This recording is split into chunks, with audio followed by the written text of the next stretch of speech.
Hello students, আজকে আমি তোমাদেরকে সনেট নাম্বার 130 পড়াতে চলেছি, যেটা তোমাদের বর্ধমান ইউনিভার্সিটির ফার্স্ট ইয়ারের সিলেবাসে রয়েছে। সনেট নাম্বার 130 যেটি লিখেছেন উইলিয়াম শেক্সপিয়ার। আচ্ছা, আমি সনেটের সাথে সাথে সিরিয়াল নাম্বার কেন মেনশন করছি, বিকজ সনেটের তো জেনারেলি কোনো নাম হয় না। সনেটের প্রথম লাইনটাই সনেটের নাম হিসাবে বিবেচনা করা হয়, যদিও সনেটকে ধরা হয় সিরিয়াল নাম্বার হিসাবে। উইলিয়াম শেক্সপিয়ার, যিনি নিজের জীবনে বহু সনেট লিখেছেন, তার মধ্যে অন্যতম সর্বকালের সেরা সনেট আমাদের সনেট নাম্বার 130, যেটা আমি আজকে পড়তে চলেছি। অ্যান্ড উইলিয়াম শেক্সপিয়ার একজন লেখক, যিনি ইংল্যান্ডের বুকে ভীষণ বড় নাম কামিয়েছেন অ্যাজ আ কবি as well as a dramatist or a play right হিসেবে। এবং উইলিয়াম শেক্সপিয়ার যেই জন্য অ্যাকচুয়ালি পরিচিত মানুষের কাছে, সেটা হচ্ছে he was one of the greatest dramatists of the Elizabethan period as well as the Jacobean period. William শেক্সপিয়ারের যে জীবনটা না, 1564 সালে জন্ম কবে হচ্ছে? জন্ম হচ্ছে তোমার 23 এপ্রিল, 23rd of April 1564। যদিও উইলিয়াম শেক্সপিয়ারের এই যে 23 এপ্রিল জন্ম বলছি আমি, সেটার কিন্তু কোনো রেকর্ড নেই।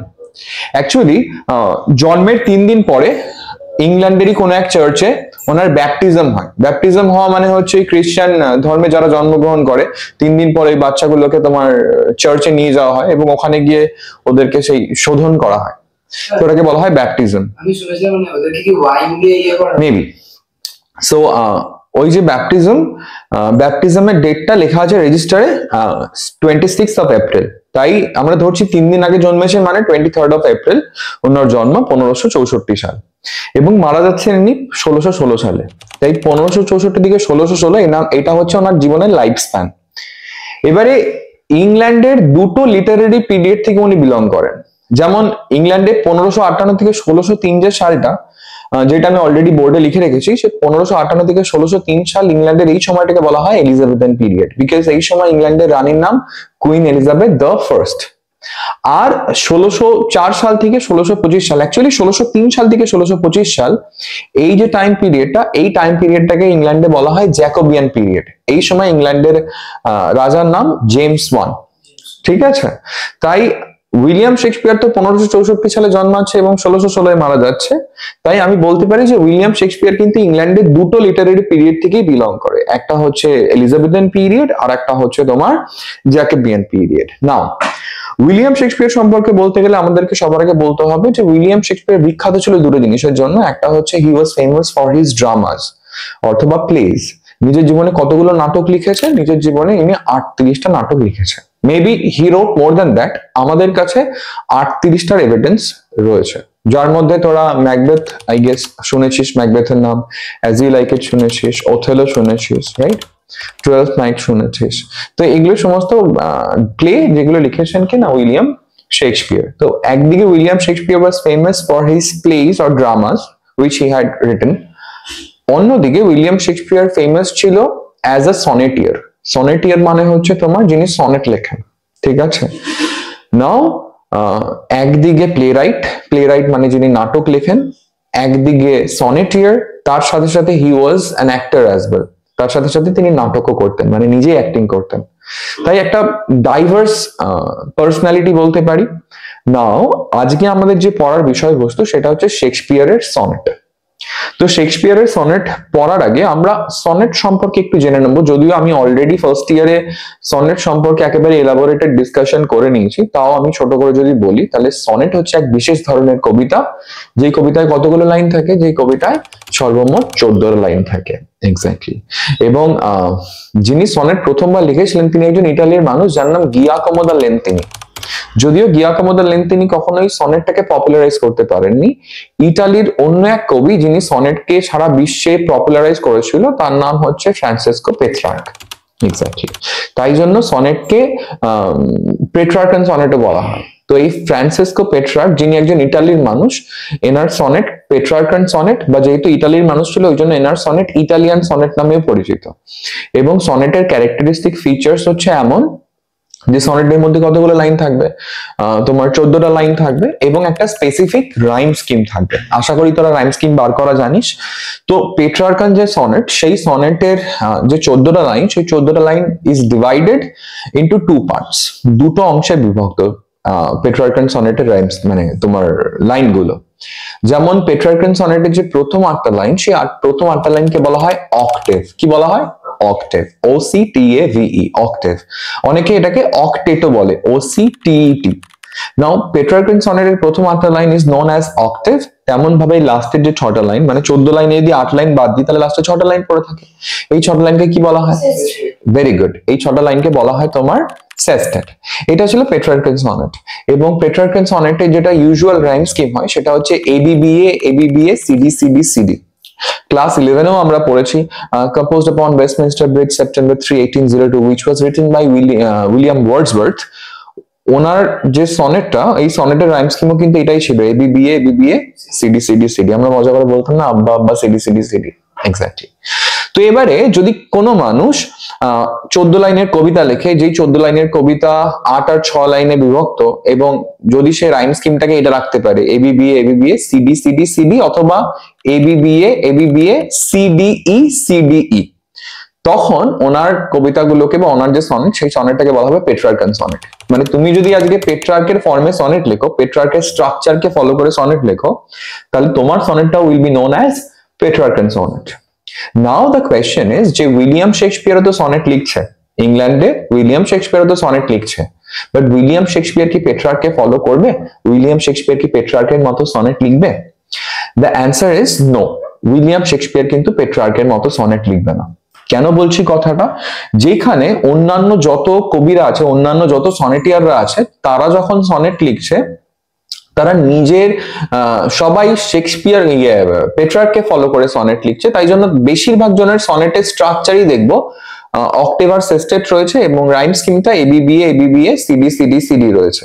বাট যখন আমরা শেক্সপিয়ারকে দেখবো তখন দেখবো শেক্সপিয়ারের সনেটে 14 লাইন তো রয়েছে, কিন্তু সেই 14টা লাইন দুভাগে বিভক্ত নয়, মানে অক্টেভ আর সেস্টেটে বিভক্ত নয়। তাহলে কিভাবে বিভক্ত? শেক্সপিয়ারের যে সনেট, সেই সনেটের 14টা লাইন সর্বমোট 4 ভাগে বিভক্ত।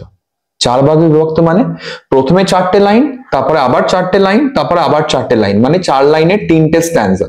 তাহলে 4 লাইনে যদি 3টে স্ট্যান্জা হয় তাহলে কতগুলো লাইন হচ্ছে? 3 4 12 লাইন, আর লাস্টে 2 লাইনের একটা স্ট্যান্জা থাকবে। আচ্ছা, এই যে 4 লাইনের স্ট্যান্জা, এই 4 লাইনের স্ট্যান্জা গুলোকে কি বলা হয়? এই 4 লাইনের স্ট্যান্জা গুলোকে বলা হয় কোয়াট্রেন। কি বলা হয়? Quatrain, QUATRAIN। তাহলে শেক্সপিয়ারিয়ান যে সনেট, এই সনেটে কটা কোয়াট্রেন থাকবে? 3টে কোয়াট্রেন থাকবে, অর্থাৎ 3টে 4 লাইনের স্ট্যান্জা থাকবে। তাহলে আমি বলতে পারি যে শেক্সপিয়ারিয়ান সনেট হ্যাজ 3 কোয়াট্রেন্স।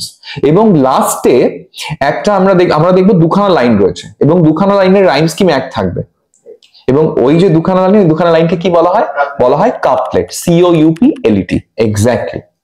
তাহলে এই যে Petrarchan sonnet and Shakespearean sonnet, তার মধ্যে মেজর ডিফারেন্সটা কি? পেট্রার্কান সনেটেও যদিও 14টা লাইন, শেক্সপিয়ারিয়ান সনেটেও 14টা line, but Petrarchan sonnet is divided, মানে the lines of the Petrarchan sonnet are divided into 2 parts. The first 8 lines are called an octave and the last 6 lines are called a sestet. On the other hand, Shakespearean sonnet and the lines of the Shakespearean sonnet are divided into 4 parts. There are 3 quatrains, অর্থাৎ 3টে 4 লাইনের স্ট্যান্জা, আর লাস্টে 2 লাইনের একটা ছোট্ট স্ট্যান্জা, যেটাকে বলা হচ্ছে তোমার কাপলেট। এক্স্যাক্টলি। নাও শেক্সপিয়ারিয়ান সনেটের যে রাইম স্কিম, সেই রাইম স্কিমও কিন্তু পেট্রার্কান সনেটের থেকে ডিফারেন্ট। কেন বলছি? পেট্রার্কান সনেটের রাইম স্কিম ছিল ABBA ABBA CD CD CD। On the other hand Shakespearean সনেটের রাইম স্কিম হচ্ছে ABAB CD CD EFEF, আর লাস্টে যে কাপলেট, সেই কাপলেটের রাইম স্কিমটা এক, GG। তাহলে ABAB CD CD EFEF GG, এটা হচ্ছে শেক্সপিয়ারিয়ান সনেটের রাইম স্কিম। তাহলে তোদেরকে যদি পরীক্ষায় দেয় যে how is Shakespearean sonnet different from Petrarchan sonnet, তোরা লিখতে পারবি যে শেক্সপিয়ারিয়ান সনেট পেট্রার্কান সনেটের থেকে ডিফারেন্ট কি করে হলো। ওকে, না শেক্সপিয়ার, একটা ছোট ইনফরমেশন দিই যে শেক্সপিয়ার যদি টকিং অ্যাবাউট হিজ প্লে, যদি আমরা শেক্সপিয়ারের প্লে বা নাটক সম্পর্কে কথা বলি, হি হ্যাজ রিটেন 38 প্লেস। যেমন বললাম যে শেক্সপিয়ারের 38টা প্লের এভিডেন্স পাওয়া গেছে, তেমন ভাবেই শেক্সপিয়ার নিজের জীবনে কতগুলো সনেট লিখেছে? শেক্সপিয়ার নিজের জীবনে সর্বমোট 154টা সনেট লিখেছে, 154 সনেটস। ওকে, আচ্ছা, এই যে 154টা সনেট লিখেছে, তো আমি যখন কোনো কবিতা লিখছি, আমার কবিতাগুলো should be dedicated to someone, right? এই যে আজকে সৌমি যখন হোয়াটসঅ্যাপে একটা রোমান্টিক স্ট্যাটাস দিচ্ছে, সেই রোমান্টিক স্ট্যাটাসটা তো ইজ ডেডিকেটেড টু সামওয়ান। তুই যখন কোনো রোমান্টিক স্ট্যাটাস দিচ্ছিস বা স্যাড স্ট্যাটাস দিচ্ছিস, this should be dedicated to someone. তুই যদি আজকে কবিতা লিখিস, সেই কবিতাটা স্পেসিফিক কারো জন্য লিখবি, এমন তো নয় যে হাওয়ায় কবিতা লিখবি। আচ্ছা, শেক্সপিয়ার নিজের কবিতাগুলো কাকে ডেডিকেট করেছে? তো as I have already mentioned যে শেক্সপিয়ার মোট 154টা সনেট লিখেছে। তো এই 154টা সনেটের মধ্যে আমি দেখবো 1 থেকে 126 নাম্বার সনেট শেক্সপিয়ার ডেডিকেট করেছে একজন ব্যক্তিকে, যার নাম মিস্টার ডব্লিউ.এইচ, বা ক্রিটিকরা এনাকে ফেয়ার ইউথ বলেও চেনে। আচ্ছা, মিস্টার ডব্লিউ.এইচ, এটা তো শর্ট ফর্ম হয়ে গেল, তাহলে পুরো ফর্মটা কি, অ্যাকচুয়াল নামটা কি? অ্যাকচুয়াল নামটা যাতে বাইরে না বেরোয় সেই জন্যই মিস্টার ডব্লিউ.এইচ করা, কারণ মিস্টার ডব্লিউ.এইচ প্রবাবলি দুজন, একজন নয়। কেন বলছি? একজন আছে যার নাম উইলিয়াম হার্বার্ট, যিনি হচ্ছেন 6th Earl of Pembroke. Pembroke বলে একটি জায়গা, সেখানকার জমিদার, যার নাম উইলিয়াম হার্বার্ট। তো দেখ, উইলিয়াম হার্বার্টেও ডব্লিউ এন্ড এইচ আছে, সো উইলিয়াম হার্বার্টও মেবি মিস্টার ডব্লিউ.এইচ হতে পারে, অথবা হেনরি রিও থেসলি, যার নামের প্রথমে এইচ এন্ড তারপরে ডব্লিউ, তো মিস্টার এইচ ডব্লিউ, এটাও মিস্টার ডব্লিউ.এইচই হচ্ছে অ্যাকচুয়ালি। তো সেও হতে পারে, যিনি হচ্ছেন the 3rd Earl of Southampton. তাহলে মিস্টার ডব্লিউ.এইচ একজন মেবি নয়, ইট মেবি যে দুজন ব্যক্তি মিস্টার ডব্লিউ.এইচ। এবারে এরা কে ছিল? এরা হচ্ছে শেক্সপিয়ারের পেট্রন ছিল। পেট্রন মানে বেসিক্যালি আগেকার দিনে কি হতো, ধর, আচ্ছা সবার কাছে কি কবিতা লেখার ট্যালেন্ট থাকবে, বা সবার কাছে কি লেখালেখির ট্যালেন্ট থাকে? তো যাদের কাছে থাকে না, তাদের কাছে ধর অনেক অর্থাপত্তি আছে, তখন তারা কি করে, যারা লেখালেখি করে তাদেরকে সাহায্য করে, লাইক টাকা পয়সা দিয়ে সাহায্য করে। তো এদেরকে বলা হয় পেট্রন। ইমাজিন কর যে আমি একজন রাইটার, তো আমার যদি লেখালেখি করতে হয়, আমার তো রিসোর্সেস লাগবে, কিছু জিনিসপত্র কেনা লাগবে, তার জন্য টাকা লাগবে, পাবলিশিং এর জন্য টাকা লাগবে, কিন্তু আমার কাছে অত টাকা নেই। তখন কি হবে? তখন হয়তো কোনো একজন জমিদার, সে আমায় বললো যে তুমি লেখো মাল্যবান, আমি তোমাকে ফিনান্সিয়ালি সাহায্য করে দেবো। তাহলে সেই যে জমিদার, সে হলো আমার পেট্রন। শেক্সপিয়ারের মেবি একটা পেট্রন নয়, দুটো পেট্রন।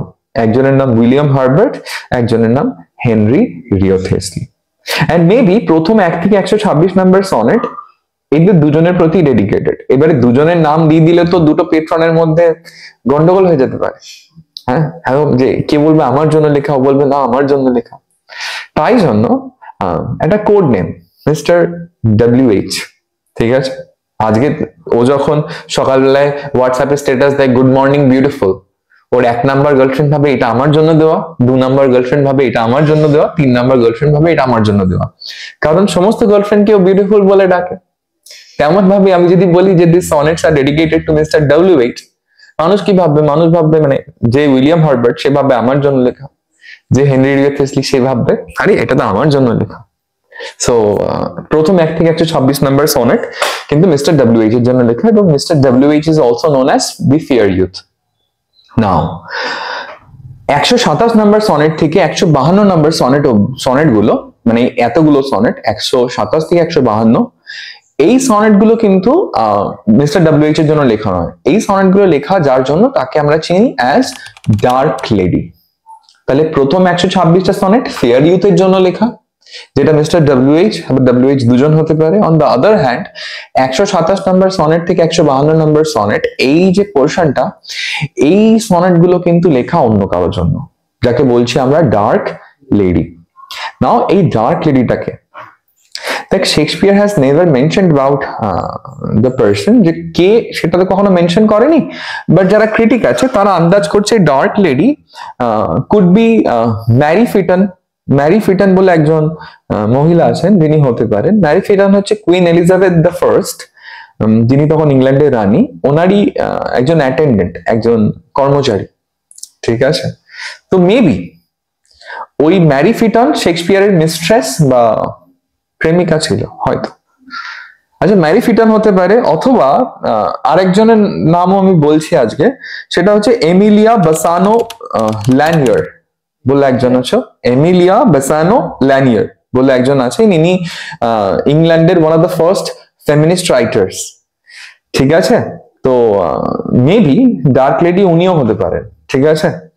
সো যদিও দেয়ার আর নো পার্টিকুলার এভিডেন্স, বাট আমরা আন্দাজ করতে পারি যে আচ্ছা মেবি। নাও আমাদের যে সনেট নাম্বার 130, এটা তো সনেট নাম্বার 127 and 152 এর মাঝেই পড়ছে। তাহলে আমাদের যে পড়ার বিষয়টা, যেটা সনেট নাম্বার 130, এটা কাকে নিয়ে লেখা? এটা হচ্ছে লেখা তোমার ডার্ক লেডিকে নিয়ে, ঠিক আছে?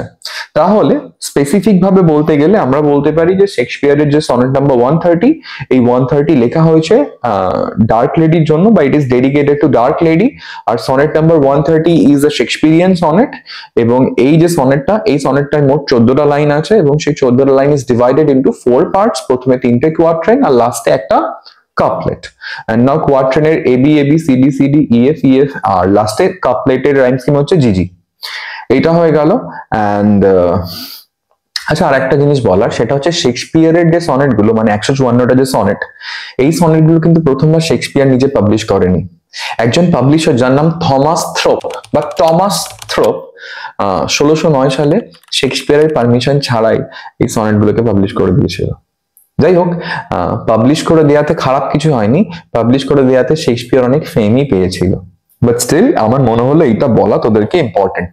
আচ্ছা, এই সনেট গুলো কিন্তু, মানে শেক্সপিয়ারের sonnet number is written in iambic pentameter, ঠিক আছে? আয়াম্বিক পেন্টামিটার কথাটার মানে সনেটটায় মানে প্রতিটা লাইনে 10টা করে সিলেবল, এবং প্রতিটা লাইন 5টা ফুটে ডিভাইডেড। এবারে 10টা সিলেবল যদি 5টা ফুটে ডিভাইডেড হয়, তাহলে এক একটা ফুটে কতগুলো করে সিলেবল হবে? 2টো করে সিলেবল। মানে 10টা সিলেবলের লাইনকে যদি 5 ভাগে ভাগ করিস, তাহলে এক একটা ভাগে কতগুলো করে সিলেবল পড়বে? 2টো করে সিলেবল, এবং প্রথম সিলেবলটা আনস্ট্রেস আর তারপরের সিলেবলটা স্ট্রেস। এইটা শর্ট কোয়েশ্চেনের জন্য ইম্পর্টেন্ট, যে এটা কি মিটারে লেখা, তখন থেকে বলতে হবে it is written in iambic pentameter. Now sonnet সম্পর্কে বা তোমার পাবলিকেশন সম্পর্কে পুরোটাই আমাদের পড়া হয়ে গেল। এবার আমরা ডিরেক্টলি চলে আসবো কোথায়? ডিরেক্টলি চলে আসবো আমরা সনেটে। আচ্ছা, এই যে সনেটটা, এই সনেটটা কিন্তু শেক্সপিয়ারের অন্যতম একটা ইউনিক সনেট। ইউনিক সনেট মানে, এর আগে যখন আমরা দেখবো যে পেট্রার্কান সনেট যদি কখনো তুই পড়ে থাকিস, তখন দেখবি যে পেট্রার্কান সনেটে পেট্রার্ক যখন নিজের প্রেমিকাকে নিয়ে লিখছে। আচ্ছা, বাই দ্য ওয়ে, পেট্রার্কের প্রেমিকার নাম কেউ বলতে পারবে? হ্যাঁ, ওকে, আমি বলে দিচ্ছি। পেট্রার্কের প্রেমিকার নাম হচ্ছে লরা ডি নোস, ঠিক আছে? তো পেট্রার্ক যখন নিজের প্রেমিকাকে নিয়ে লিখছে, তখন আমি দেখবো যে নিজের কবিতাতে না অনেক বাড়িয়ে চাড়িয়ে লিখছে। মানে প্রেমিকার সম্পর্কে লিখতে গিয়ে লিখে দিচ্ছে যে আমার প্রেমিকার চোখ সেটা সূর্যের মতো উজ্জ্বল, হ্যাঁ, আমার প্রেমিকার গাল, আহা, গোলাপের যে লাল আভা, সেটা আমার প্রেমিকার গালের কাছে কিছু না। তো এরা কি করেছে? এরা সবাই প্রেমিকার তো প্রশংসা করেছে, কিন্তু প্রশংসাটা না অত্যাধিক প্রশংসা করে ফেলেছে, মানে হাইপার বলে ইউজ করে নিয়েছে, মারাত্মক এক্সাজারেটেড ওয়েতে প্রেমিকার প্রশংসা করেছে। বাট শেক্সপিয়ার কিন্তু অ্যাকচুয়ালি এই যেই সমস্ত প্রেমিকরা, যেই সমস্ত প্রেমিক কবিরা নিজের কবিতাতে প্রেমিকার অত্যাধিক প্রশংসা করেছে, প্রেমিকাকে একেবারে দেবী স্বরূপ দেখিয়েছে, তাদেরকে মক করেছে এই কবিতাতে, যে আমার প্রেমিকা দেবী নয়, ঠিক আছে? যেমন আমি কবিতাটা যখন পড়বো তোরা বুঝতে পারবি এবং তোদের খুব ভালো লাগবে। তো লেটস স্টার্ট। শেক্সপিয়ার লিখছেন, কাকে ডেডিকেট করে লিখছেন? ডার্ক লেডিকে ডেডিকেট করে লিখছেন, এবং লিখছেন যে my mistress's eyes are nothing like the sun. Mistress মানে প্রিয়া, প্রিয়সী, যে আমার ভালোবাসার যে মানুষ, আমার প্রিয়ার যে চোখ, সেই চোখ সূর্যের মতো নয়। দেখ, প্রথমেই ইনি সমস্ত কবিদেরকে, যারা নিজেদের প্রেমিকার বিউটিটাকে অনেকটা এক্সাজারেটেড ম্যানারে লিখেছে, যারা নিজের প্রেমিকার চোখকে একেবারে সূর্যের সাথে কম্পেয়ার করে দিয়েছে, তাদেরকে একটু ঠুকে তিনি লিখছেন যে আমার প্রেমিকার চোখ সূর্যের মতো নয়। এখানে অবশ্য তোর মনে হতে পারে কি বাজে লোক রে বাবা, প্রেমিকার অপমান প্রথম লাইনেই। তো যাই হোক, তাও বলছেন যে my mistress's eyes are nothing like the sun, আমার প্রেমিকার চোখ সে যে সূর্যের মতো উজ্জ্বল নয়। Coral is far more red than her lips red. আচ্ছা, কোরাল মানে হচ্ছে প্রবাল। সমুদ্রের তলাতে এক বিশেষ ধরনের প্রবাল পাওয়া যায়, যেটাকে বলা হয় কোরাল। কোনোদিন দেখেছিস মানুষকে কোরালের আংটি পরতে? তো প্রবাল প্রবালে আমার প্রেমিকার ঠোঁটের থেকে বেশি লাল, মানে আমার প্রেমিকার ঠোঁট লাল, কিন্তু যদি প্রবালের সাথে তুলনা করি তাহলে প্রবাল অনেক বেশি লাল আমার প্রেমিকার ঠোঁটের থেকে। তাহলে প্রথম দুটো লাইনেই প্রেমিকার গজব বেইজ্জতি। আমরা যদি অ্যাপারেন্টলি দেখি, উপর থেকে দেখি, তাহলে মনে হবে এর একেবারে প্রথম দুটো লাইনে এটা প্রেমিকার অপমান হয়ে গেল। তো যে আমার প্রেমিকার চোখ সে যে সূর্যের মতো উজ্জ্বল নয়, হ্যাঁ আমি মানছি প্রেমিকার ঠোঁট লাল, কিন্তু প্রবাল অনেক বেশি লাল। নাও if snow be white, আচ্ছা তুষার যদি সাদা হয়, then why then her breasts are done? তুষার যদি সাদা হয় তবে তার স্তন ধূসর কেন? অর্থাৎ আমি বরফ দেখেছি, বরফের কালার কেমন? হোয়াইট। তো আমি এক্সপেক্ট করি, বা সবাই হয়তো এক্সপেক্ট করে, যে প্রেমিকার যে স্তন হবে, প্রেমিকার যে বুক হবে, তার কালার কেমন হবে? হোয়াইট কালারের হবে। কিন্তু আমার প্রেমিকার বুকের কালার ডান, ধূসর রঙের, অত সাদা নয়। আরে ইফ হেয়ার্স বি ওয়্যার্স, আচ্ছা চুল যদি তার হয় তাহলে আমি বলতে পারি, তার মানে জানিস না, চুল যদি তার হয় তাহলে আমি বলতে পারি black wires grow on her head, আমার প্রেমিকার মাথায় কালো তার গজিয়েছে।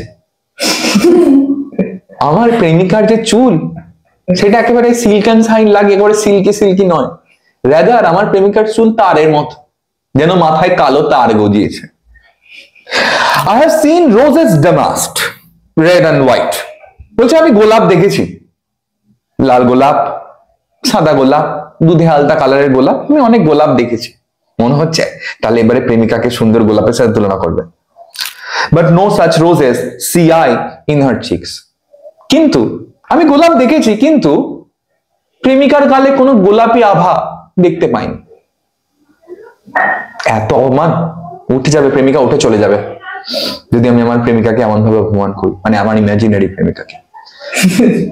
তো কবি বলছেন যে আমি গোলাপ দেখেছি, লাল গোলাপ, সাদা গোলাপ, কিন্তু আমার প্রেমিকার গালে কোনো গোলাপি আভা, কোনো গোলাপি আমার প্রেমিকার গালে দেখতে পাইনি।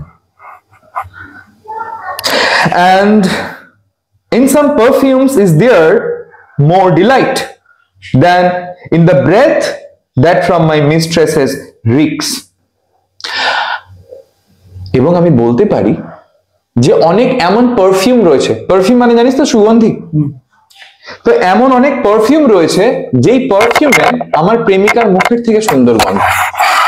অর্থাৎ আমার প্রেমিকার মুখের যে স্মেল, তার থেকে পারফিউমের স্মেল ছোঁকা অনেক ভালো। ইন্ডিয়া में क्या चल रहा है? फॉग। তো ফগ বডি স্প্রে যে গন্ধ, সেই গন্ধ আমার প্রেমিকার মুখের গন্ধের থেকে অনেক বেশি সুন্দর। কি অপমান, কি অপমান। I love to hear her speak. আচ্ছা একটা কথা বলি, আমার প্রেমিকা যখন কথা বলে আমার খুব শুনতে ভালো লাগে। সত্যি, প্রেমিকা যখন কথা বলে আমার শুনতে খুব ভালো লাগে। তবু আমি অস্বীকার করবো না, well I know, যদি আমি জানি that music has a far more pleasing sound, যে প্রেমিকার কথা শোনার থেকে গান শোনা অনেক বেশি ভালো। কারণ গানের যে মিউজিক সেটা অনেক বেশি প্লিজিং, আনন্দদায়ক। প্রেমিকার কথা শুনে আনন্দ পাই, কিন্তু ওই সময় যদি গান শুনি হয়তো বেশি আনন্দ পাবো, কারণ গান প্রেমিকার কথার থেকে অনেক বেশি সুরিলা আর কি। আচ্ছা মনে হচ্ছে না দিস ইজ রোস্টিং আমাদের মডার্ন টার্মসে। আচ্ছা এবারে প্রেমিকার হাঁটা নিয়ে একটু বলি। আমার প্রেমিকার হাঁটা দেবী, এরকম বলতে হয় তো। শেক্সপিয়ার কি বলছেন? শেক্সপিয়ার বলছেন যে I grant I never saw goddesses go, যে আমি মেনে নিচ্ছি যে আমি কখনো দেখিনি একটা গডেস বা একটা দেবীকে হাঁটতে। শেক্সপিয়ার বলছে আমি কখনো দেবীকে হাঁটতে দেখিনি। আরে তাহলে কি প্রেমিকাকে দেবীর সাথে তুলনা করবে?